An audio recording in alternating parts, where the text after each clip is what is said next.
नमस्कार दोस्तों, स्वागत है पीडब्ल्यू ओनली आईएएस में। एक बहुत ही टफ कन्वर्सेशन है जो अब शुरू हो चुकी है।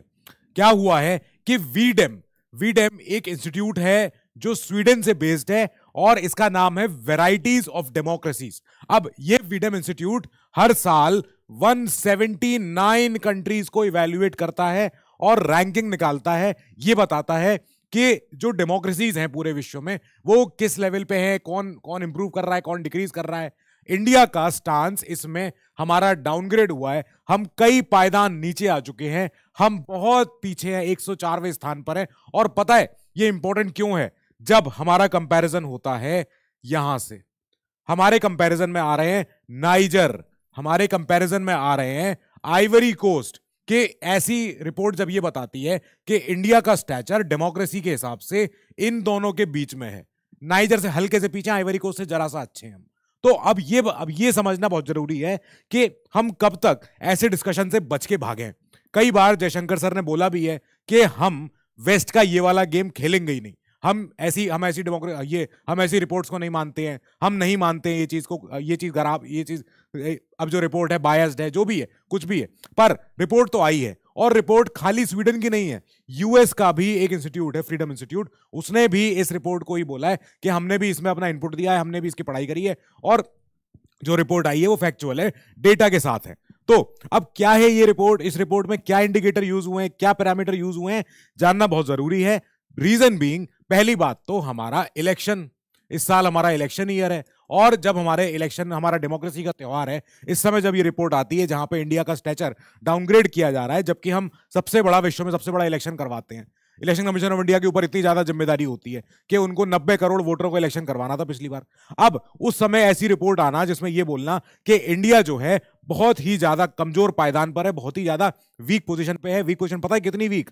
हम हैं एक इलेक्टोरल ऑटोक्रेसी, यानी हमारे यहां सरकारें चुनती तो हैं पर एक बार चुनने के बाद सरकारें यहां पे ऑटोक्रेटिक तरीके से बिहेव करती हैं।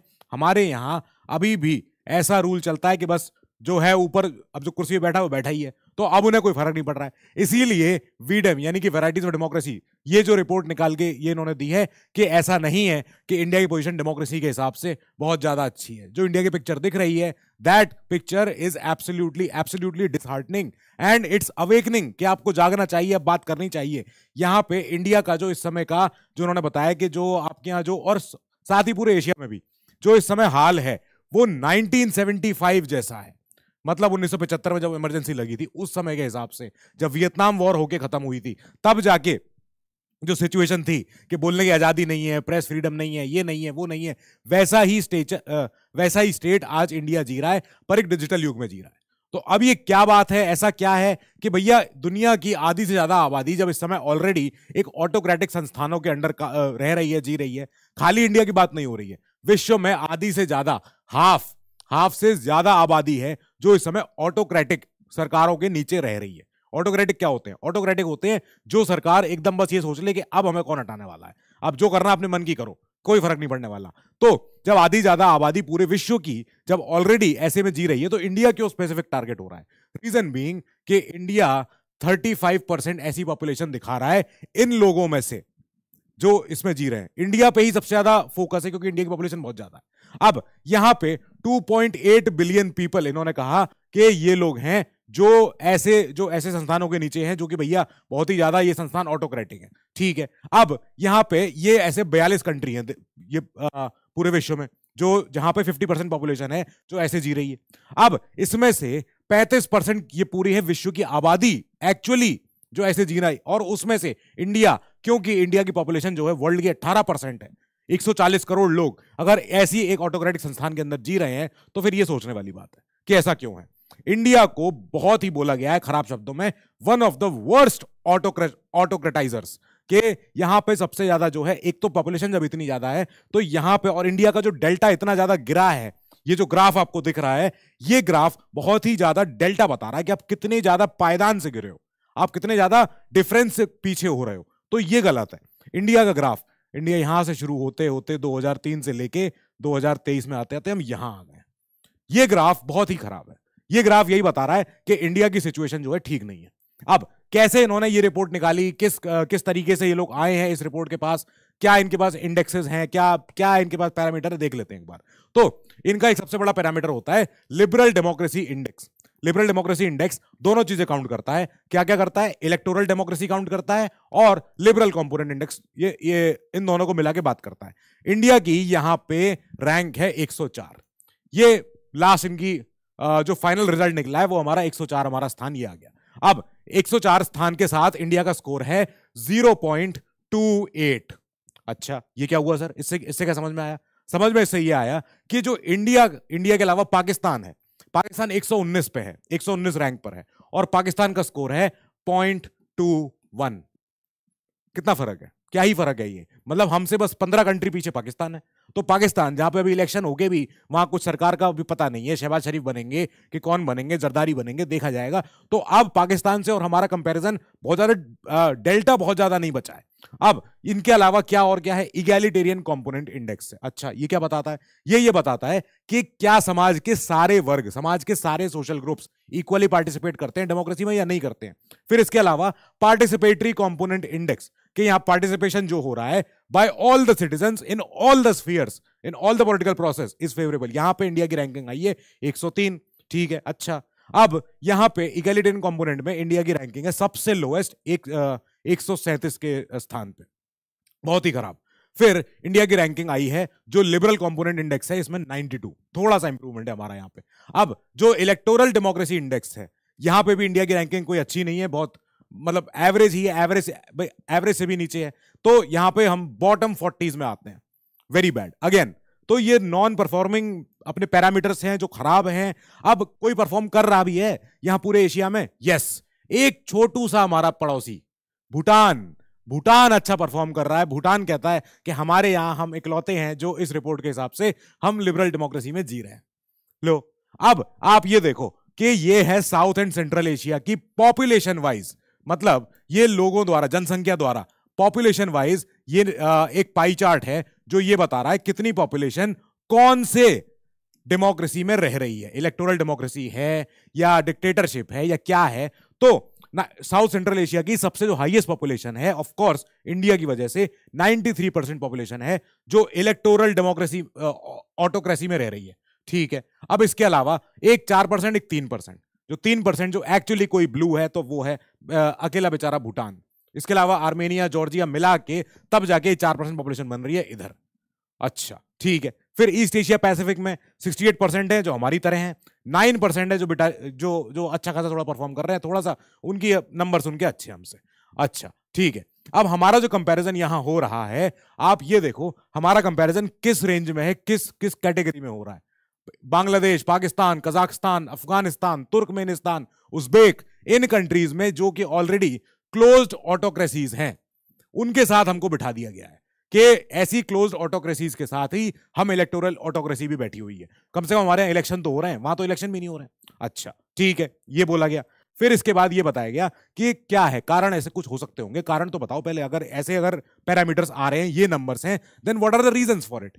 रीजंस निकल के आ रहे हैं। सबसे पहली बात, हमारे यहां हम जिस तरीके से डिसेंट को डील करते हैं, हम जिस तरीके से हमारे यहाँ ऑपोजिशन के जो पार्टीज हैं, मेंबर्स हैं, उनको हम किस तरीके से स्टाइफल करते हैं, हम किस तरीके से हम अपोजिशन को बोलने नहीं देते हैं। हमारे यहाँ एक पॉपुलिस्ट सरकार नहीं है और हमारे यहाँ अपोजिशन की आवाज हो, चाहे लोगों का प्रोटेस्ट हो, चाहे किसी भी तरह प्रोटेस्ट को हैंडल करते हो। ऑलरेडी जो देश की कॉम्प्रोमाइज्ड मीडिया है, जो मीडिया हाउस है, जो ऑलरेडी सोल्ड हैं, जिनको हम साफ साफ बोल सकते हैं। और अगर कोई मीडिया, अगर कोई जर्नलिस्ट एक्चुअली क्रिटिसाइज कर रहा है तो उसको फिर हैरास किया जाता है, उसको फिर जेल में कर दिया जाता है, यूएपीए लग जाती है। यूएपीए जैसे संस्थानों का, यूएपीए जैसे एक्ट्स का हमने इतना ज्यादा यूज होते हुए देखा है जो पहले कभी इतना ज्यादा होता नहीं था।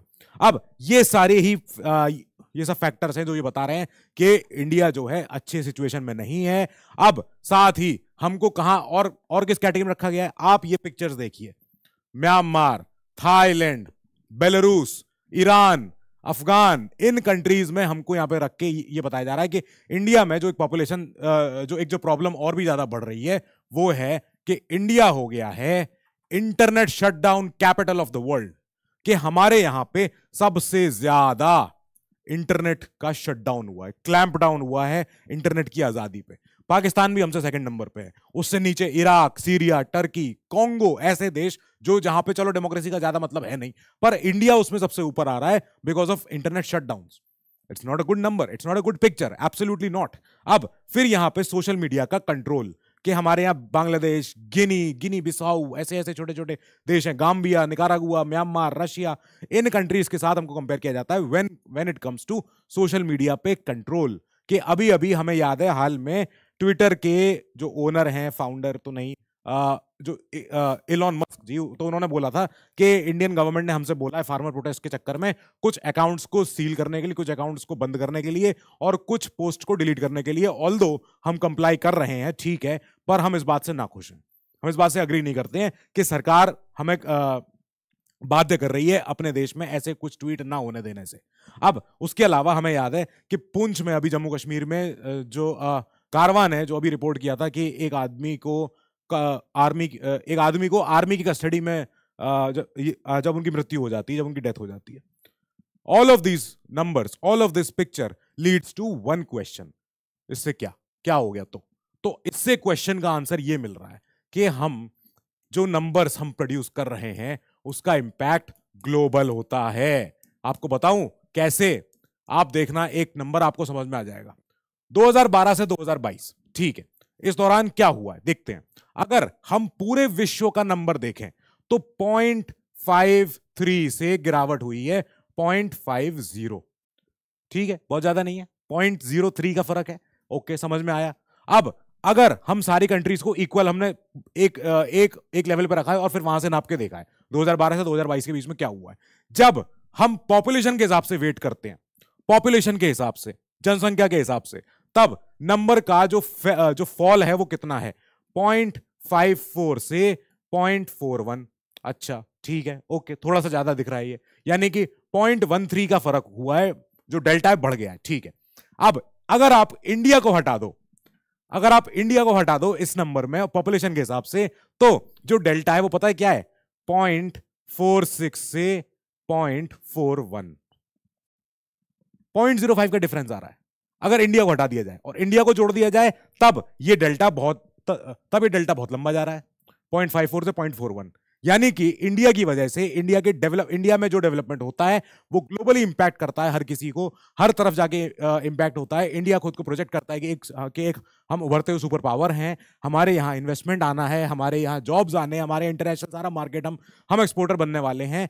तब उस समय ऐसी रिपोर्ट का आना, खास करके इलेक्शन के समय पे, it's not a good sign, it's not a good condition. अब ये न्यूज आई, ये न्यूज के अराउंड कई सारे बायसेस होते हैं, कई सारे पॉलिटिकल अपने आइडियाज होते हैं, but we have to remember one thing, कि जो डेटा होता है, data comes with empirical evidence. Data हमेशा एक एम्पिरिकल एविडेंस के साथ आता है, जो एक फैक्ट होता है, जो एक एविडेंस है अपने आप में, तो आप उसको नकार नहीं सकते। अब विद दिस हम इस न्यूज को यहां पॉज करते हैं, इसमें और डेवलपमेंट आएगा, कोई और रिपोर्ट आती है जो इंपॉर्टेंट होती है, उसको हम टेकअप करेंगे। Till then, you keep studying, stay safe, good luck.